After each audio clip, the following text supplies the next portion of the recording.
Okay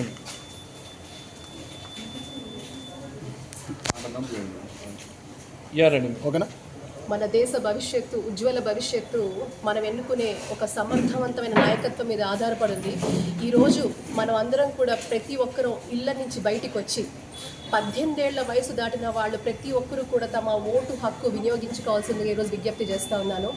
ఒక సమర్థవంతమైన నాయకత్వం కోసం ప్రజలందరూ ముందుకు రావాలి. It's a constitutional right, it's a democratic right. కాబట్టి దీనికి అందరూ కూడా ముందుకు రావాలి. మీ దేశ భవిష్యత్తు మన చేతిలో ఉందని ఎప్పుడు మర్చిపోకుండా మిత్రులారా, దయచేసి ముందుకు రండి. తప్పకుండా మీ ఓటు హక్కుని వినియోగించుకోండి.